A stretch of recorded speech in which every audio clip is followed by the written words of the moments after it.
السلام علیکم ورحمۃ اللہ وبرکاتہ۔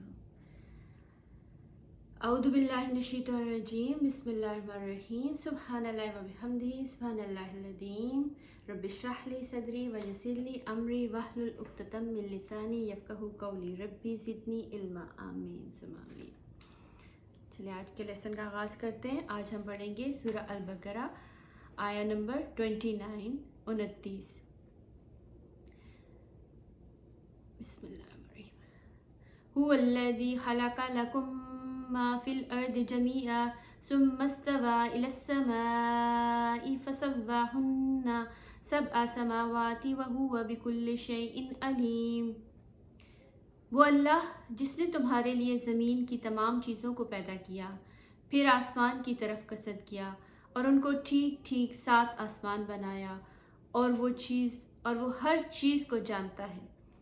یعنی کہ تم اس رب کا انکار، پچھلی آیت میں ہم پڑھ رہے تھے کہ تم اللہ کے ساتھ کیسے کفر کر سکتے ہو، تو اس آیت میں بھی یہی بیان کیا گیا ہے کہ اس رب کا کیسے کفر کر سکتے ہو جس نے آسمان بنایا، زمین بنائی، پھر آسمان بالکل ٹھیک ٹھیک سے بنائے اور اس میں کوئی خامی، کوئی کمی نہیں ہوتی اللہ سبحانہ تعالیٰ کے کام میں، اور وہ ہر چیز کو جانتا ہے، تو تم اس کا کیسے انکار کر سکتے ہو۔ وَإِذْ قَالَ رَبُّكَ لِلْمَلَائِكَةِ إِنِّي جَاعِلٌ فِي الْأَرْضِ خَلِيفَةً قَالُوا أَتَجْعَلُ فِيهَا مَن يُفْسِدُ فِيهَا وَيَسْفِكُ الدِّمَاءَ وَنَحْنُ نُسَبِّحُ بِحَمْدِكَ وَنُقَدِّسُ لَكَ قَالَ إِنِّي أَعْلَمُ مَا لَا تَعْلَمُونَ۔ اور جب تیرے رب نے فرشتوں سے کہا کہ میں زمین میں خلیفہ بنانے والا ہوں، تو انہوں نے کہا ایسے شخص کو کیوں پیدا کرتا ہے جو زمین میں فساد کرے اور خون بہائے، اور ہم تیری تسبیح، حمد اور پاکیزگی بیان کرنے والے ہیں۔ اللہ تعالیٰ نے فرمایا جو میں جانتا ہوں تم نہیں جانتے۔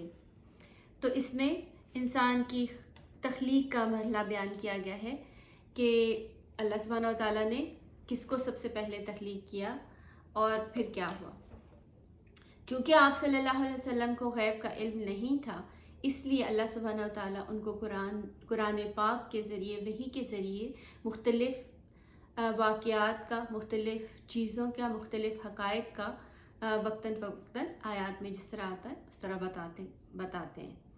تو اس میں اللہ سبحانہ و تعالیٰ حضرت محمد صلی اللہ علیہ وسلم کو بتا رہے ہیں کہ جب انہوں نے سب سے پہلا انسان تخلیق کیا جو کہ حضرت آدم علیہ السلام تھے، تو اللہ سبحانہ تعالیٰ نے حضرت آدم علیہ السلام کو تخلیق کیا اور فرشتوں کو بتایا کہ میں ایک اور مخلوق بنانے جا رہا ہوں۔ تو فرشتوں نے کہا کہ اللہ سبحانہ تعالیٰ آپ کیوں اور مخلوق بنانے جا رہے ہیں؟ ہم تو ہر وقت آپ کی تسبیح بیان کرتے ہیں، دن رات صبح شام ہر وقت ہم آپ کی عبادت میں مصروف ہیں اور آپ کی پاکیزگی بیان کرنے والے ہیں، تو پھر آپ کو اور مخلوق بنانے کی کیا ضرورت ہے جو زمین میں فساد پیدا کرے اور خون وغیرہ بہائے۔ تو اللہ سبحانہ تعالیٰ نے کہا کہ جو میں جانتا ہوں وہ تم نہیں جانتے۔ تو ساری جو ہے سب حقیقت اللہ سبحانہ تعالیٰ کو ہی پتہ ہے کہ ہر چیز کا مقصد کیا ہے اور اس کے پیچھے راز کیا ہے، کیونکہ انہی انسانوں میں سے بعد میں انبیاء آئے، شہداء آئے، نیک اور صالح لوگ آئے، تو وہ صرف لڑائی کرنے والے لوگ نہیں ہیں بلکہ امن قائم کرنے والے لوگ ہیں اور بہت اعلیٰ رتبے والے لوگ ہیں۔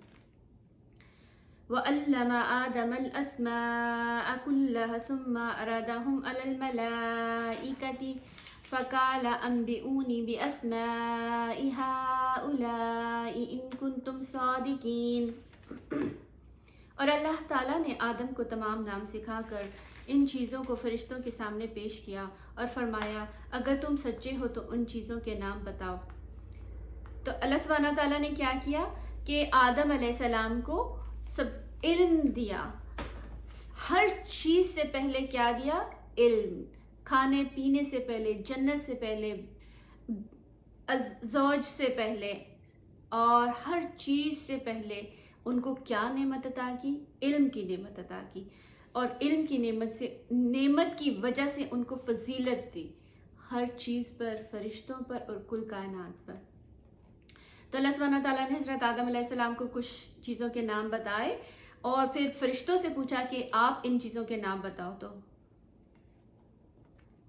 قالوا سبحانک لا علم لنا الا ما علمتنا انک انت العلیم الحکیم. ان سب نے کہا اے اللہ تیری ذات پاک ہے، ہمیں تو صرف اتنا ہی علم ہے جتنا تو نے ہمیں سکھا رکھا ہے، پورے علم و حکمت والا تو ہی ہے. قال یا آدم انبئهم بأسمائهم فلما انبأهم بأسمائهم قال ألم أقل لكم إني أعلم غیب السماوات والارض واعلم ما تبدون وما کنتم تکتمون. اللہ تعالیٰ نے حضرت آدم علیہ السلام سے فرمایا تم ان کے نام بتا دو. جب انہوں نے بتا دیے تو فرمایا کہ کیا میں نے تمہیں پہلے ہی نہ کہا تھا کہ زمین اور آسمانوں کا غیب میں ہی جانتا ہوں اور میرے علم میں ہے جو تم ظاہر کر رہے ہو اور جو تم چھپاتے تھے. تو اس میں جب پوری حقیقت واضح ہو گئی کہ جب اللہ سبحانہ تعالیٰ نے فرشتوں سے پوچھا تو ان کو ان چیزوں کے نام معلوم نہیں تھے. انہوں نے کہا ہمیں اتنا ہی علم ہے ہمارے پاس جتنا آپ نے ہمیں دیا ہے. تو پھر اللہ سبحانہ تعالیٰ نے حضرت آدم علیہ السلام سے پوچھے اور انہوں نے سب صحیح بتا دیے. تو اللہ سبحانہ تعالیٰ نے کہا کہ میں زمین و آسمان میں ہر چیز کو جاننے والا ہوں اور کس چیز کے پیچھے کیا حکمت ہے اس چیز کا میں سب کچھ جانتا ہوں. وَإِذْ قُلْنَا لِلْمَلَائِكَةِ اسْجُدُوا لِآدَمَ فَسَجَدُوا إِلَّا إِبْلِيسَ أَبَى وَاسْتَكْبَرَ وَكَانَ مِنَ الْكَافِرِينَ. اور جب ہم نے فرشتوں سے کہا کہ آدم کو سجدہ کرو تو ابلیس کے سوا سب نے سجدہ کیا، اس نے انکار کیا اور تکبر کیا اور وہ کافروں میں سے ہو گیا. تو جب اللہ سبحانہ تعالیٰ نے فرشتوں کو کلیئر کر دیا کہ آدم علیہ السلام کو علم کی وجہ سے فضیلت حاصل ہے اور اس کو میں بلند درجہ دینے والا ہوں، تو پھر اللہ سبحانہ تعالیٰ نے فرشتوں سے کہا کہ آپ ان کو سجدہ کریں. وہ سجدہ نعوذ باللہ عبادت کے لیے نہیں تھا، وہ سجدہ جو ہے وہ صرف ایک تعظیمی سجدہ تھا اور وہ صرف اور اسی وقت جائز تھا. اب ہم کسی کو سجدہ نہیں کر سکتے، یہ ہمارے لیے جائز نہیں ہے اسلام میں کہ ہم کسی شخص کو کسی انسان کو سجدہ کریں. صرف اللہ سبحانہ تعالیٰ ہی سجدے کے لائق ہے. تو اللہ سبحانہ تعالیٰ نے تمام فرشتوں سے کہا کہ سجدہ کرو، سب نے کر دیا لیکن ابلیس نے نہیں کیا. ابلیس فرشتہ نہیں ہے، ابلیس جن ہے، لیکن وہ اتنا نیک اور اچھا تھا کہ اللہ سبحانہ تعالیٰ نے اس کو وہاں پہ بیٹھنے کی پرمیشن دی ہوئی تھی، اجازت دی ہوئی تھی. تو وہ بھی وہاں پر بیٹھا تھا چونکہ، تو اس کو بھی پھر حکم کو فالو کرنا تھا. تو اس نے سجدہ کرنے سے انکار کر دیا. اس نے صرف اللہ سبحانہ تعالیٰ کے سامنے آدم علیہ السلام کو سجدہ کرنے سے انکار نہیں کیا، بلکہ اس نے اللہ سبحانہ تعالیٰ کے حکم کو نہ ماننے کا بھی وہ مرتکب ہوا اور اس نے تکبر کیا اور وہ کافروں میں سے ہو گیا. تو اس نے کہا کہ میں تو سب ان سے بہتر ہوں، یہ تو مٹی سے بنا ہوا انسان ہے اور میں تو آگ سے بنا ہوا ہوں، میں تو اس سے بہتر ہوں، تو میں تو اس کو سجدہ نہیں کروں گا. اور صرف اس وجہ سے اس نے اللہ سبحانہ تعالیٰ کی حکم سے انکار کر دیا اور اس نے تکبر کیا. اور اس سے ہمیں پتہ چلتا ہے کہ تکبر کرنا کتنا بڑا گناہ ہے. تکبر کرنے سے ہی ہم گناہ کے رستے پر چلتے جاتے ہیں، وہ ہمارے لیے ایک گناہ کا رستہ کھل جاتا ہے. تو ہمیں ہمیشہ جو ہے تکبر، میں اس سے بہتر ہوں، نیور تھنک اباؤٹ اٹ کہ ہم کسی سے بہتر ہیں. واللہ عالم صرف اللہ سبحانہ تعالیٰ جانتے ہیں کہ کون کس سے بہتر ہے.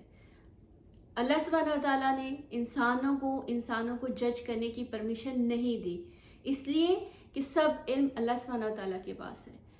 ہم نہیں جانتے کہ کس کے دل میں کیا ہے اور کوئی یہ کام کس وجہ سے کر رہے ہیں. اس لیے ہمیں جو ہے وہ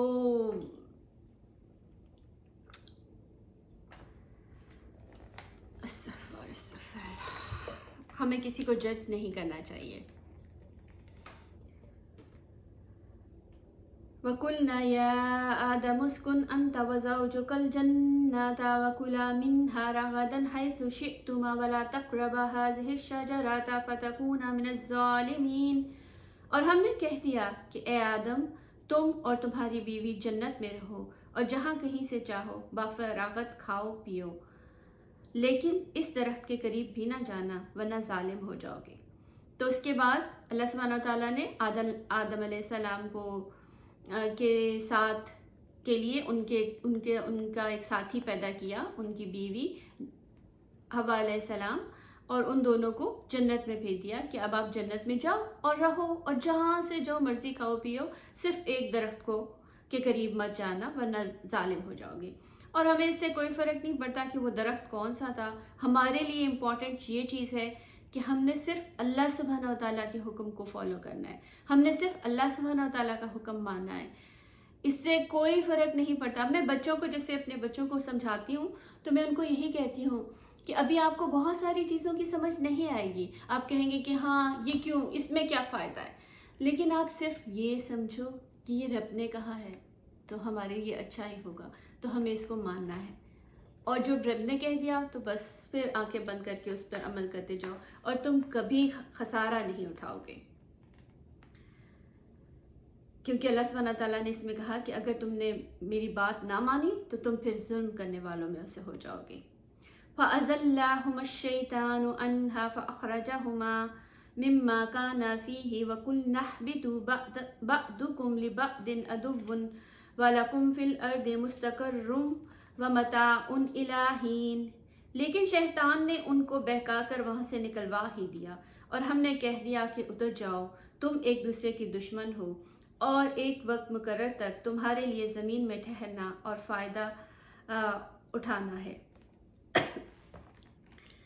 اب جب ابلیس نے جس کو شیطان کہا جاتا ہے، شیطان نے جب اللہ سبحانہ تعالیٰ کے حکم کا انکار کیا اور آدم علیہ السلام کو سجدہ نہیں کیا تو اللہ پاک ان سے ناراض ہوئے، لیکن شیطان نے کہا کہ آپ مجھے اجازت دیں کہ میں آپ کے بندوں کو بہکاؤں گا، آپ کے راستے پر نہیں چلنے دوں گا۔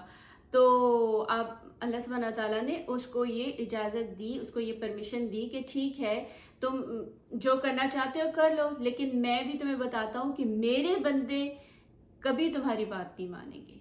تو پھر ہمیں ہمیشہ خیال رکھنا چاہیے کہ ہم کس کے بندے ہیں اور ہم نے کس کی بات سننی ہے۔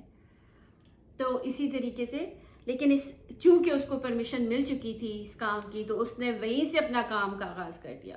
اس نے ہماری طرح یہ نہیں سوچا کہ کر لوں گا پھر کبھی، اب اجازت تو مل ہی گئی ہے، جب ٹائم ملے گا موقع ملے گا تو کر لوں گا، اس نے یہ نہیں سوچا، اس نے فٹافٹ اپنا کام شروع کیا۔ اور جیسے ہی جنت میں حضرت آدم علیہ السلام اور حضرت حوا علیہ السلام گئے تو انہوں نے ان کو بس اسی پہ بہکانا شروع کر دیا کہ یہ درخت جس سے اللہ نے منع کیا، بس یہی تم نے بہت ہی، یہ تو فائدہ مند ہے اور اس سے تم تاحیات تمہاری زندگی ہو جائے گی اور بلا بلا، تو تم اس کو کھاؤ۔ تو اس نے شیطان نے ان کو بہلایا پھسلایا اور آخر کار مجبور کر دیا کہ وہ درخت کو کھائیں، پھل کو کھائیں۔ تو پھر اللہ سبحانہ تعالیٰ نے انہوں نے چونکہ آدم علیہ السلام سے غلطی ہو گئی تھی تو اللہ سبحانہ تعالیٰ نے پھر ان کو جنت میں سے نکال دیا اور زمین میں بھیج دیا۔ فَتَلَقَّى آدَمُ مِن رَبِّهِ كَلِمَاتٍ فَتَابَ عَلَيْهِ إِنَّهُ هُوَ التَّوَّابُ الرَّحِيمُ۔ حضرت آدم علیہ السلام نے اپنے رب سے چند باتیں سیکھ لیں اور اللہ تعالیٰ نے ان کی توبہ قبول فرمائی، بے شک وہی توبہ قبول کرنے والا اور رحم کرنے والا ہے۔ اس کے بعد جب زمین میں آ گئے تو پھر کیا ہوا؟ پھر اللہ سبحانہ تعالیٰ سے حضرت آدم علیہ السلام نے علم لیا اور سیکھا۔ کیا سیکھا؟ کہ اپنی غلطی ہو تو اس پہ نادم ہونا چاہیے۔ غلطی ہو جاتی ہے انسان سے، یہی انسان میں اور فرشتے میں فرق ہے۔ فرشتوں کی فطرت میں، ان کی کریشن میں، ان کی تخلیق میں ہی اللہ سبحانہ تعالیٰ نے چوائس نہیں رکھی۔ ان کو جو آرڈرز ملتے ہیں انہوں نے وہی کرنے ہوتے ہیں، لیکن انسان کو چوائس دی گئی ہے۔ اس انسان کو اس دنیا میں آزمائش کے لیے بھیجا گیا ہے، اس کو سیدھا اور غلط راستہ بتا کر پھر سمجھایا گیا ہے کہ تمہیں سیدھے راستے پر چلنا ہے۔ تو اس لیے اس سے غلطی ہوگی، لیکن کیا کرنا ہے؟ آدم علیہ السلام کی طرح اپنی غلطی کو مان کر معافی مانگنی ہے۔ تو آدم علیہ السلام نے اور حوا علیہ السلام نے اپنی مغفرت کے لیے ان بہت شرمندہ ہوئے کہ ہم سے غلطی ہو گئے، تو انہوں نے اللہ سبحانہ تعالیٰ سے معافی مانگی اور اللہ سبحانہ تعالیٰ نے چونکہ وہ بہت مہربان نہایت رحم کرنے والا ہے، تو اللہ سبحانہ تعالیٰ نے ان کو معاف کر دیا. اور پھر ہم نے یہ جو ہے اللہ سبحانہ تعالیٰ نے کہا کہ اب اس میں زمین میں رہو اور کھاؤ پیو، اور اس میں تم کچھ عرصے تک تمہارے لیے ٹھہرنا مقرر ٹھہرا.